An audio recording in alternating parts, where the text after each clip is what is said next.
Bonjour chers amis de notre chaîne YouTube. Nous nous retrouvons dans un cadre un peu différent aujourd'hui, ce qui vous permet de découvrir petit à petit la réalité de l'environnement dans lequel nous vivons et dans l'environnement dans lequel nous prions et nous partageons la prière commune avec tous les fidèles de la paroisse. Et je prolonge aujourd'hui cette émission que nous avions voulu en deux parties, parce que ça aurait été peut-être un peu long et ça vous aurait lassé sans doute,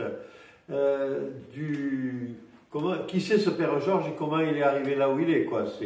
Je fais court, mais je synthétise la question d'un certain nombre d'entre vous qui nous faites le plaisir de nous visiter sur notre chaîne YouTube. Lors de l'enregistrement précédent, je m'étais arrêté au moment où je rencontrais en fait l'orthodoxie, en même temps qu'une très belle jeune femme qui est ma femme depuis longtemps, 48 ans et plus, et j'ai démarré ma vie de chrétien orthodoxe. Alors, je serais tenté de dire qu'il y a peut-être deux moments dans ce temps où je deviens orthodoxe. Je suis devenu orthodoxe, entendons-nous bien, j'ai reçu la communion orthodoxe, j'ai participé aux célébrations orthodoxes, mais j'habitais un petit village du Gard avec mon épouse. Nous avions 3 enfants et à l'époque il n'y avait aucune ressource, beaucoup de guillemets autour du mot ressource, il n'y avait aucune ressource orthodoxe proche. Donc la plus proche c'était Marseille. Et Marseille, c'est 1h30, 1h03, et donc on ne va pas, comme on dit, à la messe, à la divine liturgie pour nous, on n'y va pas tous les dimanches. Donc nous avons vécu avec mon épouse et nos enfants, qui ont été baptisés bien sûr, mais à Marseille, nous avons vécu pendant 2 longues années, à vue de nez, je dirais une quinzaine d'années, dans une forme de privation du partage de la prière, du partage de la vie liturgique. La vie liturgique, vous savez, c'est la catéchèse orthodoxe. C'est en assistant à la liturgie qu'on devient véritablement orthodoxe et qu'on vit et on comprend quelle est la réalité du mystère que nous vivons. Et voilà, alors on allait régulièrement à l'église, mais allez, on va dire 6 à 10 fois par an. On essayait d'y être pour toutes les grandes fêtes. On en profitait pour aller chercher ma sainte belle-mère que j'aimais infiniment et qui était très heureuse d'avoir quelqu'un qui la menait à l'église et très fière en plus d'avoir un gendre qui était devenu orthodoxe, et c'était le seul. Elle en avait 3 et il n'y en a qu'un qui était orthodoxe, et elle n'était pas, je crois qu'elle avait une fierté, mais au sens d'une vraie joie qu'elle vivait. Et j'ai vécu comme ça ma vie. Alors j'ai vécu comme ça ma vie, je dirais, de chrétien tout simplement, et de chrétien orthodoxe dans le métier que je faisais, dans les fonctions que j'exerçais. Je vous ai dit, je crois que je m'occupais de personnes en difficulté, de tout type de difficultés, que ce soit délinquantes, toxicomanes, qu'elles aient des troubles de comportement, que ce soit des familles en déshérence, etc. Et c'est vrai que j'ai toujours essayé d'approcher mon travail en regardant les personnes avec lesquelles que j'étais amené à côtoyer dans mon activité professionnelle comme non pas des cas, parce que très souvent, c'est comme ça que ça fonctionne.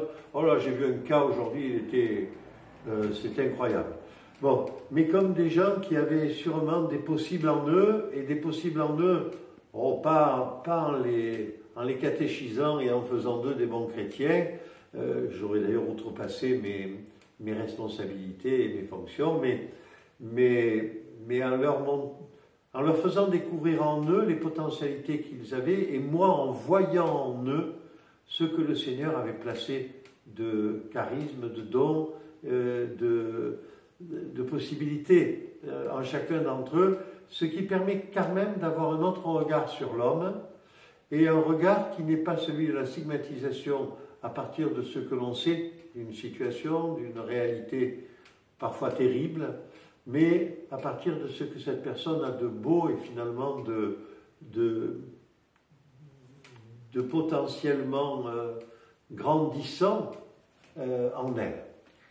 Et donc, pendant 15 ans, j'ai eu non pas une traversée du désert, mais une vie religieuse un peu insuffisante et un peu frustrante finalement. Moi, j'avais toujours été dans des pensionnats quand j'étais jeune où il y avait la messe au moins plusieurs fois par semaine, le scoutisme, ma vie en Algérie dans une mission de père missionnaire d'Afrique où là c'était plutôt tous les jours. Bon, enfin, et là j'étais dans un vide, mais un vide qui n'était pas une solitude. C'était un vide qui était dû à la réalité, jusqu'au jour où je rencontre la personne dont je vous ai parlé il y a quelque temps, quand j'ai dû parler un peu de l'histoire de l'Église, issue de la catholicité romaine, mais convertie à l'orthodoxie à la fin des années 70, un médecin d'Avignon, le docteur Claude Ifler, qui avec quelques autres, avait monté cette église à Avignon, ce que j'ignorais totalement. Je vous rappelle, pour les plus jeunes d'entre vous, que Internet, c'est pas si vieux. Hein. Il y a une trentaine d'années, les portables, ça n'existait pas, en gros. Moi, j'en avais un professionnellement, c'était une valise avec un combiné, un fil qu'on décrochait quand on était au restaurant. Je vous dis, ça posait son nom, comme on dit. Hein.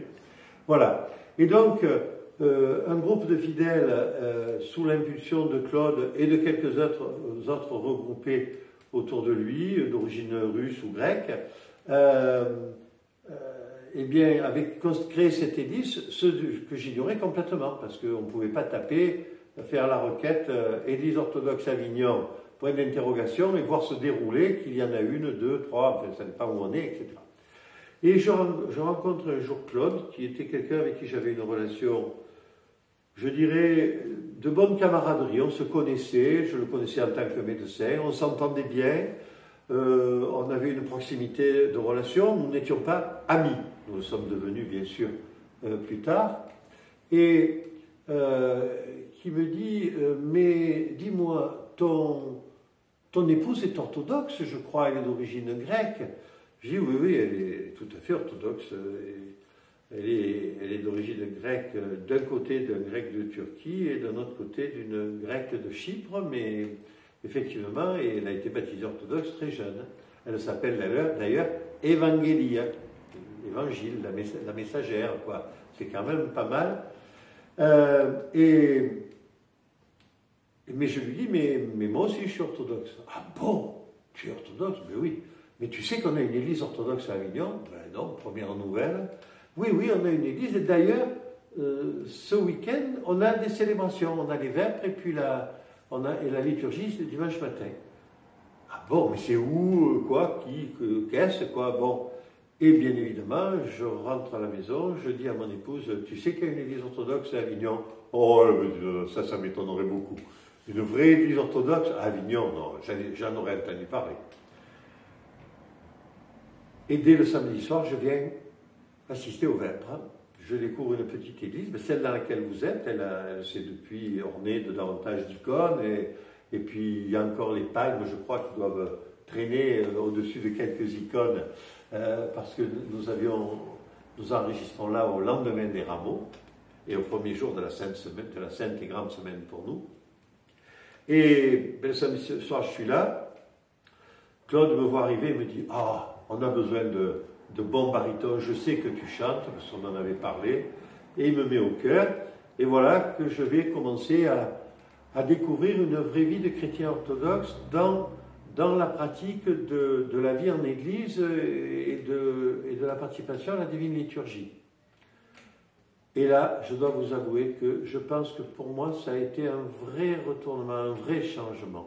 Parce que finalement, je pratiquais l'orthodoxie, j'ai un peu honte de dire ça, mais un peu comme le font beaucoup de gens, beaucoup de chrétiens, un peu, on est orthodoxe, alors on va à la messe de temps en temps, et puis c'est bien, on est content d'y aller.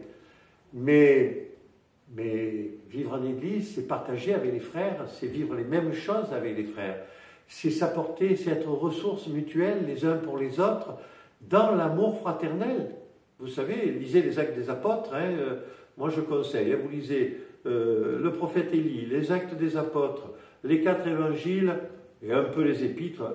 Vous avez un très bon background de chrétien. Hein. Mais bon, et j'ai commencé donc à pouvoir vivre ça en étant régulier. Alors, régulier dans ma pratique en église, mais mon épouse, bien sûr, au bout de quelques semaines, peut-être quelques mois, a commencé à venir, s'est retrouvée avec quelques vieilles grecques qui étaient encore présentes.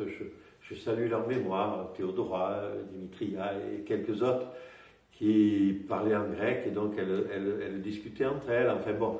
Et j'ai dit un jour, c'est ma deuxième maison. C'est-à-dire, vous savez, il y a un endroit où vous savez que vous êtes à la bonne place. Et souvent, quand vous êtes chez vous, que vous avez construit votre maison, si vous n'êtes pas trop trompé, si vous avez choisi le bon quartier, si c'est pas trop loin du travail, ben vous vous dites, voilà, c'est le beau lieu pour élever nos enfants. Eh bien, quand je venais à Saint-Côme et Saint-Damien, les saints protecteurs de notre paroisse, eh bien, je me disais, je viens à ma deuxième maison, et j'avais de plus en plus l'envie d'y passer du temps. Ne me demandez pas de raisonner là-dessus et de vous faire des explications très scientifiques sur c'est quoi cet attachement. Mais je vivais une vie trépidante, j'avais énormément de travail, je ne pouvais d'ailleurs pas venir tous les dimanches à l'église. Très souvent, je voyageais pour mon travail, donc je n'étais pas là le week-end, enfin. Mais j'y étais le plus souvent possible, et puis c'était une époque où quand même il y avait bien plus de célébrations par mois et dans l'église, et donc ben, j'essayais de venir aux 2 célébrations. Voilà. Depuis, les choses ont bien changé, nous avons eu des prêtres permanents qui ont rejoint cette paroisse, et Claude est devenu le père Claude Ifler, lui qui avait fondé la paroisse, tard dans sa vie, puisque je crois qu'il a été ordonné diacre à 72 ans et qu'il a été ordonné prêtre au bout d'un peu plus d'1 an de diaconat, et il a fait un peu moins de 3 ans de vie de prêtre avant que le Seigneur le rappelle à lui. Et sûrement, comme on se le disait quand on parlait ensemble alors qu'il s'approchait de son endormissement, quand le Seigneur a besoin de nous, il sait nous le dire, et c'est parce qu'il nous aime qu'il nous veut à côté de lui.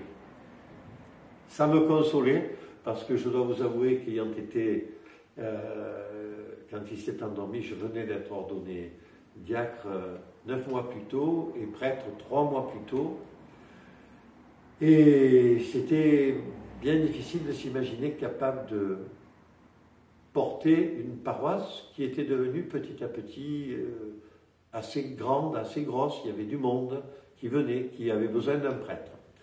Alors, je ne dois quand même pas faire l'impasse et pas faire un trop grand raccourci quand je parle de ça.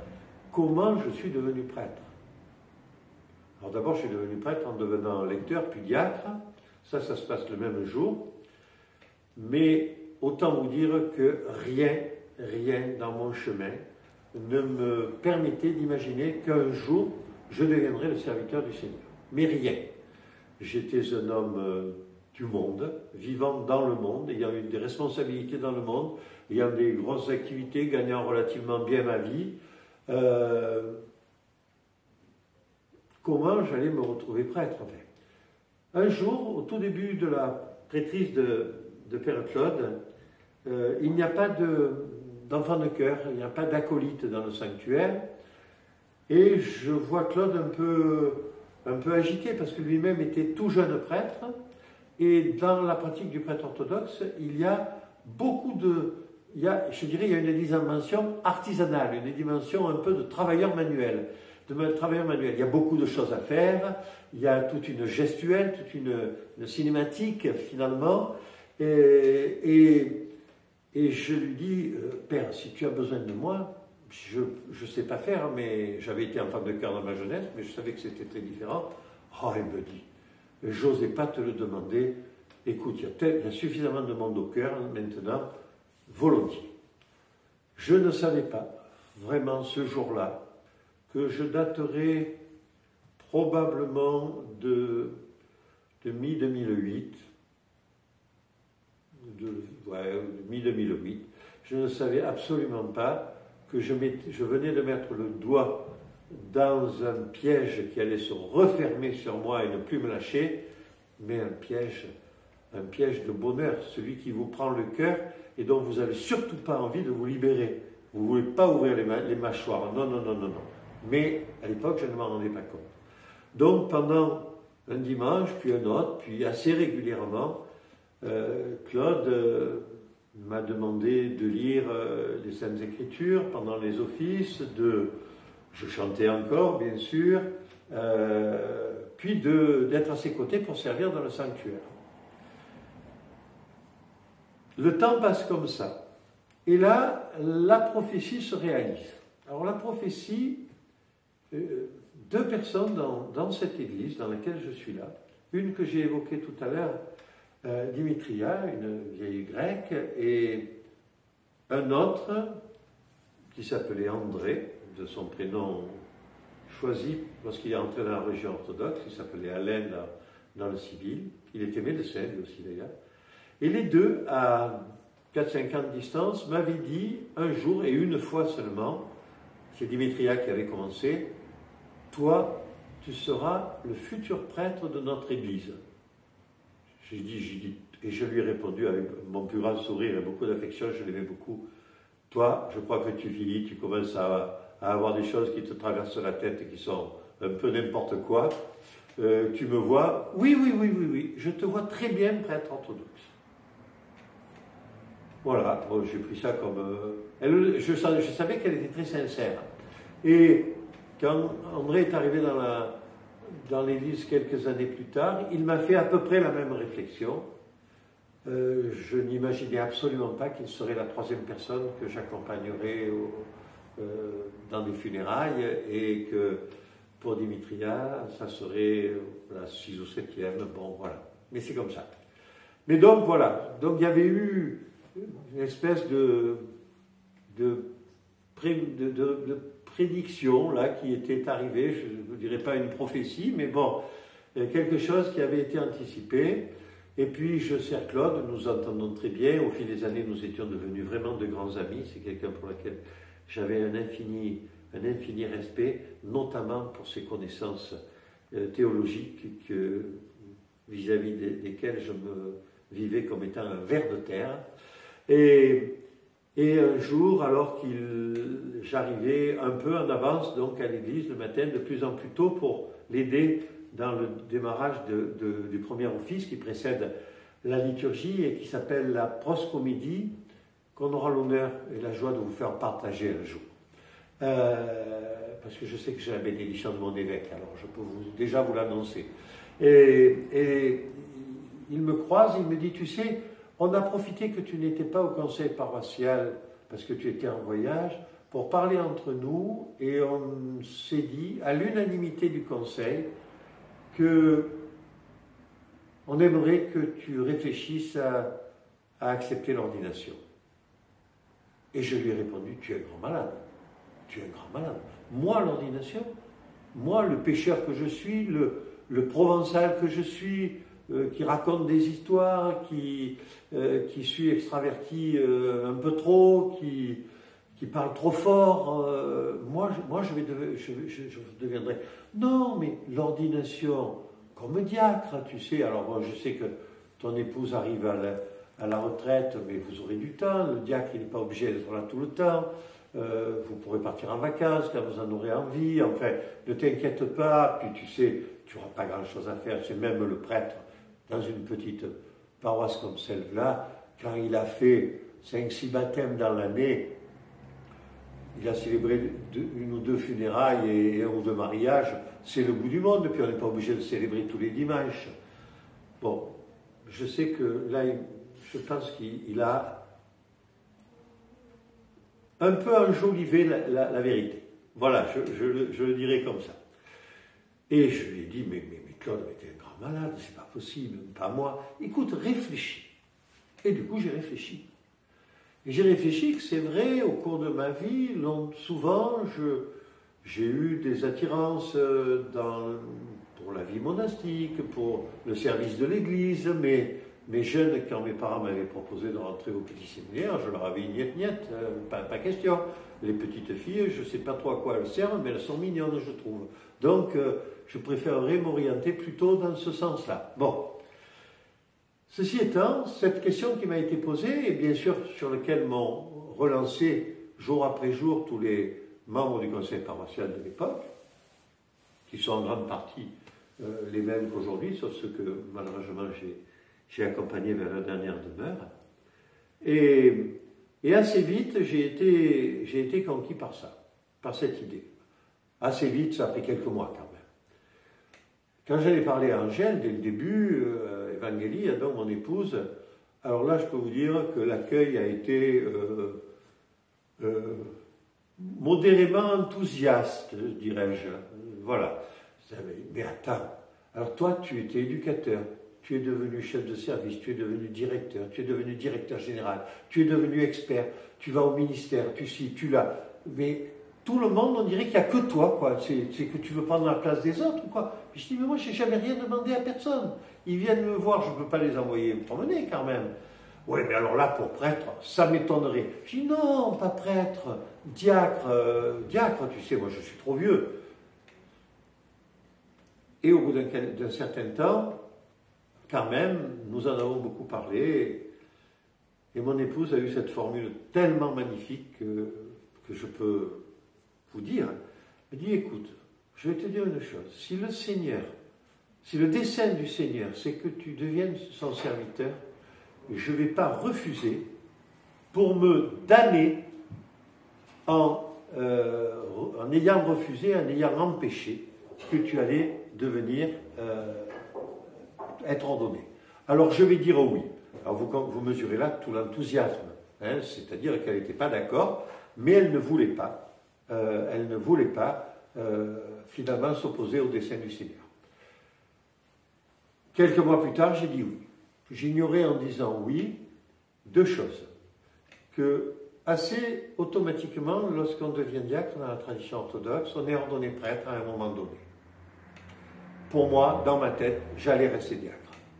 La deuxième chose que j'ignorais, c'est que lorsque nous avons cette première conversation avec Claude, lorsque quelques mois plus tard, je lui donne mon accord, je n'ai pas encore rencontré l'évêque pour savoir s'il peut m'ordonner, s'il en est d'accord, parce que c'est l'évêque qui ordonne, ce n'est pas un prêtre, ni une communauté, mais c'est vrai que dans la tradition orthodoxe, c'est souvent la communauté des fidèles qui propose à l'ordination celui qui appartient à la communauté.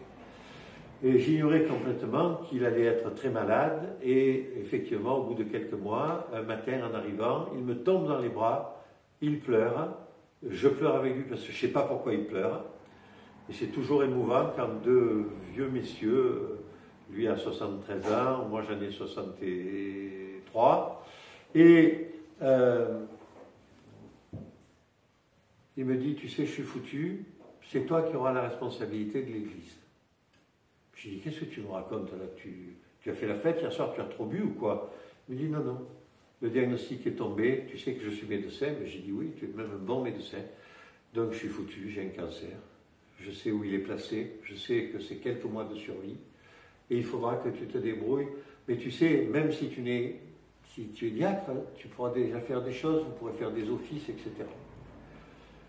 Et immédiatement, je suis, en même temps que j'ai dit oui, mais que je viens d'entendre ça, je suis terrorisé. Comment je vais faire s'il meurt vraiment? Je sais qu'il n'y aura pas d'autre prêtre orthodoxe qui va venir, ou très occasionnellement, une fois par mois peut-être. Il y a un prêtre qui va se dévouer pour rendre service, venant de Lyon, de Marseille, ou de Valence, ou de on ne sait où, ou de Nîmes, ou de Montpellier. Mais... Et donc, je dis, il faut donc que je me prépare et que j'ai toujours été comme ça, toujours un peu bagarreur, je suis taureau. Je n'y crois pas trop, mais bon, il paraît qu'il fonce les cornes en avant, quoi, voilà. Et donc, je lui ai dit, écoute, j'ai envie d'aller au monastère de Père Victor. Père Victor était un moine qui avait fondé un monastère dans les Hautes-Alpes et qui avait été le prêtre de la paroisse pendant plusieurs années, que je connaissais bien. qui avait été mon confesseur à un moment donné. J'ai dit, je vais monter chez Père Victor, je vais y passer du temps et je vais apprendre. Et tout ce qu'il faut apprendre. Et donc, c'est ce que j'ai fait. Claude me dit d'ailleurs à ce moment-là, j'osais pas te le proposer, mais c'est la plus belle chose que tu puisses faire. Je vous le dis, je suis devenu très ami avec ce monastère et je m'honore de faire partie de leur communauté. Je ne suis pas moine, mais j'y vais très régulièrement, de nombreuses fois dans l'année, au moins une fois par mois. Voilà. Et donc, je vais voir l'évêque dans les 2 mois qui suivent. L'évêque trouve que, bon oui, ça pourrait faire. Je lui avais fait une lettre la plus modeste possible, une lettre de motivation et un CV le plus modeste possible. Mais c'est peut-être ça qui lui a plu. Et donc, il a interrogé son auxiliaire en lui disant en grec, alors qu'est-ce que tu en penses Pater Arsenios, et Pater Arsenios lui a répondu en grec, bah, ça devrait pouvoir faire. Bon, quelles sont nos dates de libre? Et il lui donne 3 dates, et il se tourne vers moi et il me dit, est-ce qu'en septembre vous avez des jours qui sont déjà pris, des week-ends qui sont déjà pris, où vous n'êtes pas libre?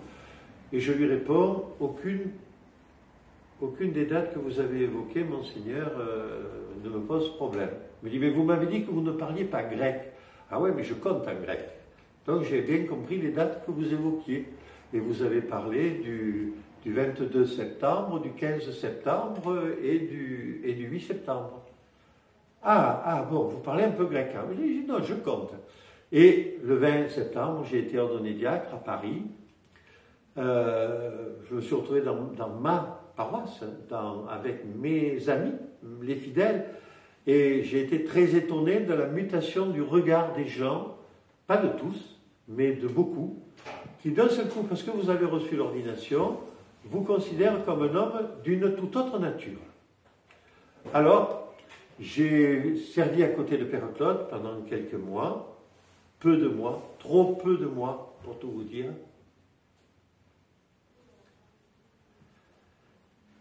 Beaucoup trop peu de mois pour tout vous dire, et en plus il était malade, il était en traitement, il ne pouvait pas célébrer toutes les semaines, donc on a dû célébrer peut-être une quinzaine de fois ensemble, et le Père Victor, qui m'avait formé, 3 mois après mon ordination diaconale, m'appelle, il me dit, tu appelles l'évêque et tu lui demandes qu'il t'ordonne prêtre. Je lui dis, Père, tu es mon confesseur, tu es mon père spirituel, j'ai beaucoup de respect pour toi. Je ferai tout ce que tu me demandes, mais si tu me demandes une folie qui n'est pas raisonnable, je ne la ferai pas. Je ne suis pas encore assez bon chrétien orthodoxe pour être dans l'obéissance jusqu'à ce point-là. Je ne peux pas appeler mon évêque. Qui je suis, moi qui ai été ordonné, qui ne comprend rien à rien, pour appeler mon évêque? Il me dit, réfléchis. Puis 1 mois après, il me rappelle, il me dit, bon, alors qu'est-ce qu'il a dit, l'évêque? Ben, l'évêque, il n'a rien dit, parce que je ne l'ai pas appelé. Alors, l'évêque je ne l'avais pas appelé, il n'avait rien dit, donc l'évêque m'a appelé 15 jours ou 3 semaines après, en me disant, c'est le vicaire qui a appelé, qui m'a dit, voilà, Monseigneur sera à Avignon le 20 mars pour les rameaux, pour vous ordonner. Je lui ai dit, mais Monseigneur, Père, vous vous trompez, j'ai déjà été ordonné, je suis diacre. Ah non, mais il vient vous ordonner prêtre. Ah mais j'ai dit, mais il ne m'a rien demandé, mais il n'a rien à vous demander, vous avez accepté l'ordination. Donc vous allez être le prêtre d'Avignon. Et je crois que Père Claude a besoin de savoir qu'il y a un prêtre qui sera derrière lui pour faire vivre cette belle paroisse que vous avez. Et donc, il viendra vous ordonner. Je dois vous avouer que ma surprise a été... Voilà, peut-être pour une des premières fois de ma vie, j'ai été très, très, très inquiet en me disant, mais comment je vais être à la hauteur? Et je me suis rendu compte que c'était en fait d'une infinie facilité. Il suffit d'être un peu vieux, mais d'avoir encore une très bonne mémoire. On apprend plein de choses. Il suffit d'être dans l'amour que l'on a pour tous ceux qui se tournent vers l'Église lorsque vous êtes recteur d'une paroisse, pour leur témoigner votre amour et leur ouvrir le cœur à l'amour du Seigneur. Et ce n'est pas difficile si vous aimez vous-même le Seigneur. Et vous recevez tellement d'amour des fidèles qui viennent dans la paroisse, qui viennent rencontrer le Christ, parce qu'ils s'imaginent, vraiment à tort, que c'est à cause de vous qu'ils viennent dans l'église. Non, ils viennent à cause du Seigneur, c'est le Seigneur qui les appelle. Mais c'est vrai qu'il y a une mayonnaise, pardon le mot dans la circonstance n'est pas très beau, mais il y a une mayonnaise qui a pris, et voilà comment on se retrouve 14 ans plus tard, avoir été ordonné diacre, puis prêtre très vite, 6 mois jour pour jour, et avoir une des très très très belles communautés francophones orthodoxes, de tradition strictement orthodoxe, dépendant de la métropole grecque. Voilà.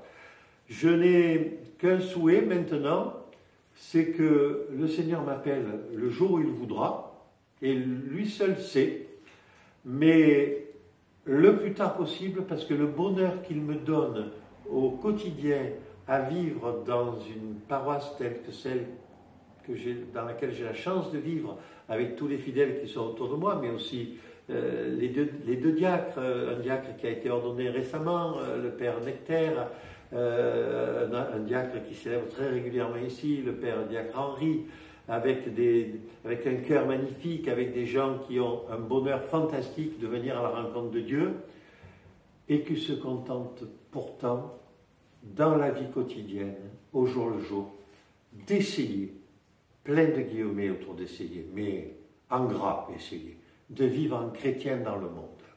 Voilà. Voilà le témoignage que je pourrais vous donner. Vous voyez, il n'est pas vraiment très intéressant. J'hésitais un peu à vous parler mais moi je n'ai rien fait de moi-même, parce que de moi-même je ne peux rien faire. Mais le Seigneur, lui, il sait et il peut. Alors, il faut accepter. Alors je vous souhaite une bonne fin de journée. Je souhaite à tous les catholiques qui suivent nos petites vidéos beaucoup de joie après la résurrection de notre Seigneur Jésus-Christ, parce que en vérité il est ressuscité. Pour nous, il ressuscite un peu en retard, pardonnez-nous. Et puis, faites-nous un petit signe d'amitié si vous en avez envie et si ça vous intéresse. À tous, au revoir.